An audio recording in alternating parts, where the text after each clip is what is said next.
Hello everyone, welcome to your class. Today we will continue this chapter, what is democracy and why democracy.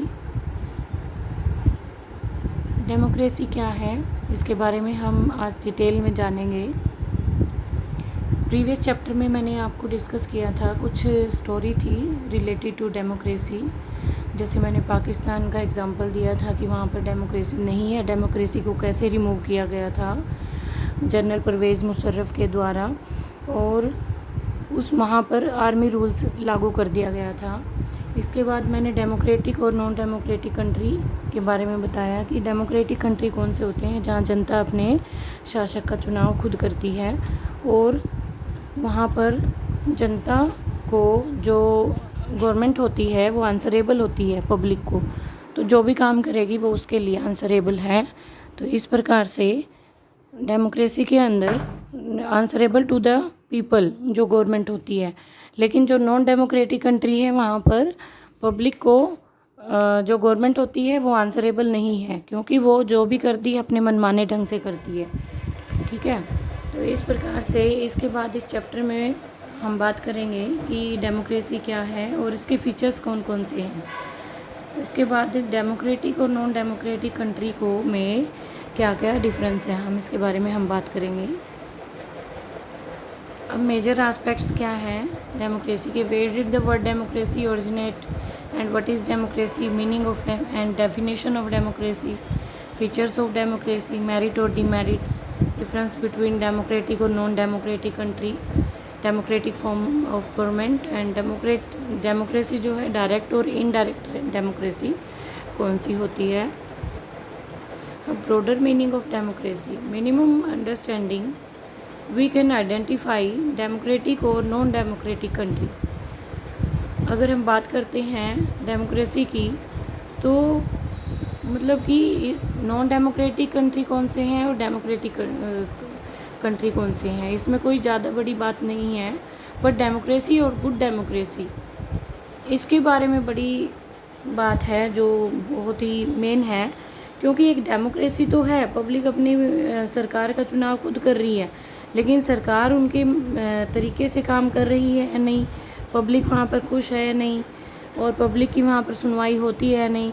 तो इस प्रकार से अगर democracy अगर ऐसा है, तो अगर लोगों के अनुसार काम नहीं हो रहा है तो वहाँ पर अच्छी डेमोक्रेसी नहीं है, there is not good democracy. अगर डेमोक्रेसी की बात करेंगे हम गुड डेमोक्रेसी की, तो वहाँ पर पब्लिक हैप्पी होती है, अपने जो रिप्रेजेंटेटिव का चुनाव किया जाता है तो वो उनके अकॉर्डिंग काम करते हैं। तो इसके बाद हम बात करेंगे फीचर्स ऑफ गुड डेमोक्रेसी। तो हम एंड में हम बात करेंगे कंक्लूजन और कंसोलिडेशन पे, जब चैप्टर का एंड होगा। तो गुड डेमोक्रेसी वही होती है जहाँ पर पब्लिक हैप्पी होती है और satisfy about their government.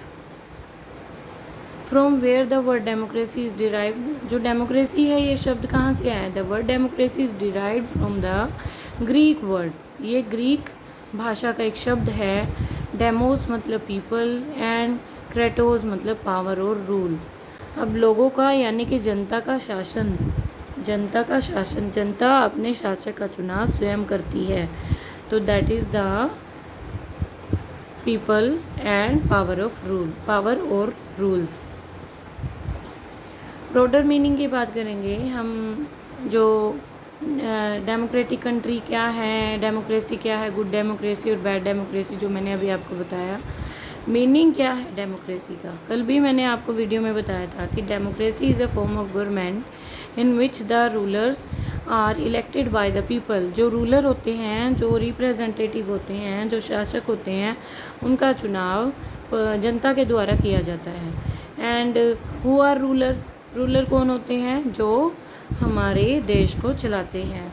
And what kind of election, election किस प्रकार के, अब इलेक्शन भी कई तरह के होते हैं, आगे आपको इलेक्शन का चैप्टर करवाया जाएगा तो आपको क्लियर हो जाएगा कि इलेक्शन कितने प्रकार के होते हैं। जनरल इलेक्शन होते हैं जो आम आदमी, आम जनता अपना हर 5 साल के अंतराल के बाद अपने वोट होते हैं, वोट डालकर वो अपना रूलर का चुनाव करते हैं। तो इसके बाद हैं पुअर पीपल, लोग कौन, जो हमारे सिटीज़न हैं, हमारे देश के सिटीज़न हैं वो, यानी कि above age of 18 years, above the age of 18 years, 18 साल से ऊपर के जितने भी व्यक्ति हैं वो वोट डालकर अपने रिप्रेजेंटेटिव या रूलर का चुनाव स्वयं करते हैं। और what kind of form of government, यानी कि डेमोक्रेटिक गवर्नमेंट में ही ऐसा चुनाव होता है, अदरवाइज़ किसी और गवर्नमेंट में ऐसा नहीं होता। तो अब्राहम लिंकन के अकॉर्डिंग डेमोक्रेसी की डेफिनेशन है, democracy is a government of the people. Government ये लोगों की ही, जनता की ही सरकार है, बाय द पीपल, जनता के द्वारा, और फॉर द पीपल, जनता के लिए, जनता द्वारा, जनता के लिए, और जनता की चुनी गई सरकार, जनता के द्वारा चुनी गई सरकार क्या कहलाती है? लोकतंत्र कहलाती है, डेमोक्रेसी कहलाती है। अब फीचर्स ऑफ डेमोक्रेसी, अब फीचर्स की बात करेंगे हम। डेमोक्रेसी जो है, final decision making power must rest with those who elected by the people. जो फाइनल डिसीजन होता है पावर का, वो उसी के हाथ में होता है जिसको चुना गया होता है। इस प्रकार से अब democracy must be based on, democracy के अंदर फ्री और फेयर इलेक्शन होना बहुत ज़्यादा ज़रूरी है। Where those currently in power have the fair chance of losing.